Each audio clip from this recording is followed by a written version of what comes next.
नमस्कार।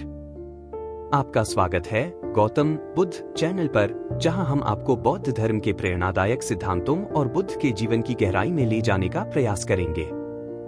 यह चैनल न केवल बुद्ध के उपदेशों को साझा करेगा, बल्कि उनकी शिक्षाओं का आधुनिक जीवन में कैसे उपयोग किया जा सकता है, इस पर भी प्रकाश डालेगा। तो आइए इस अद्भुत यात्रा में हमारे साथ शामिल हों और गौतम बुद्ध की शिक्षाओं को अपने जीवन में अपनाने का प्रयास करें। ध्यान का महत्व हमारे जीवन में बहुत अधिक है। महात्मा बुद्ध की एक प्रेरक घटना से जुड़ी एक कहानी हमें यह समझाती है कि कैसे सही फोकस और समर्पण से जीवन को सफलता की ऊंचाइयों तक ले जाया जा सकता है।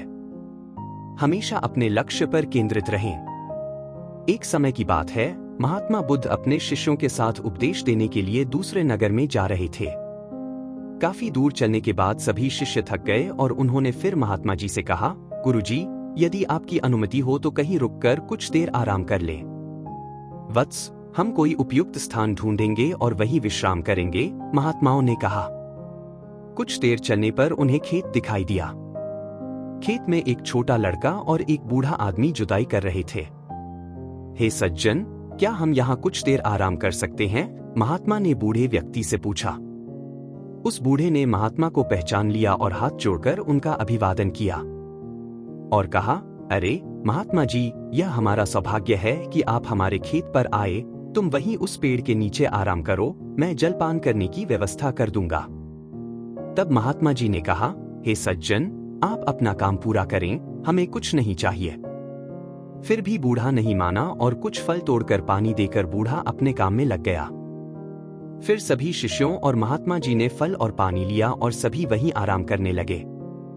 फिर बूढ़ा आदमी अपना काम करता रहा। फिर बूढ़े का पोता काम करते करते थक गया और मन ही मन सोचने लगा कि अभी तो आधा खेत ही जोता है, आधा खेत अभी बाकी है। अब मैं थोड़ा आराम करूंगा और फिर आधा खेत जोतूंगा। ऐसा सोचकर वह एक पेड़ के नीचे जाकर आराम करने लगा। पेड़ की ठंडी हवा से बूढ़े आदमी के पोते की आंखों पर असर पड़ा, लेकिन बूढ़ा आदमी काम करता रहा। फिर जब तक बूढ़े का पोता सोकर उठा, तब तक बूढ़ा पूरा खेत जोत चुका था। वह दृश्य महात्मा जी और उनके शिष्यों ने देखा। तब उनके शिष्य ने महात्मा जी से कहा, हे गुरुजी, इस बूढ़े व्यक्ति ने इतना बूढ़ा होने के बावजूद बिना आराम किए पूरा खेत जोत लिया और दूसरी ओर आपका पोता इससे छोटा होने के बावजूद भी आधा खेत जोतकर आराम करने गया था।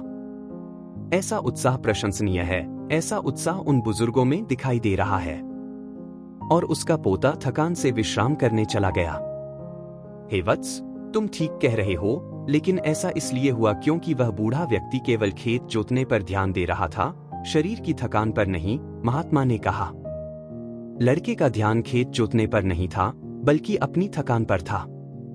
यह हमें सिखाता है कि अपना ध्यान हमेशा लक्ष्य पर रखें, कहीं और नहीं। इतना कहकर महात्मा जी और उनके शिष्यों ने बूढ़े को नमस्कार किया और अपने रास्ते चले गए।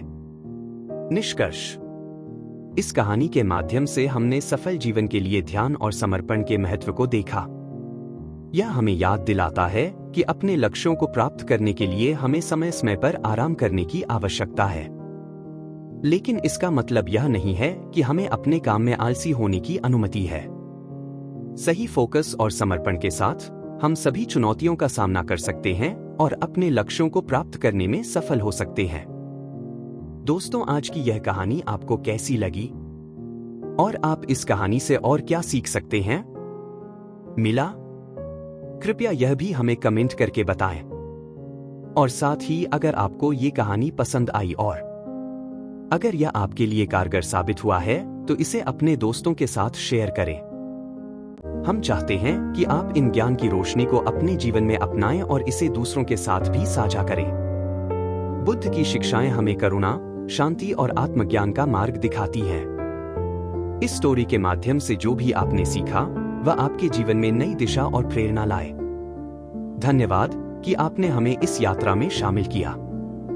हम आशा करते हैं कि आप हमेशा ज्ञान की खोज में लगे रहें और अपने जीवन को प्रेम और शांति से भरें। दोस्तों, आपको यह कहानी कैसी लगी? कृपया नीचे दिए गए कमेंट बॉक्स में कमेंट करके हमें यह जरूर बताएं। इस कहानी को अपने दोस्तों के साथ भी शेयर करें और चैनल को लाइक, सब्सक्राइब जरूर करें। धन्यवाद।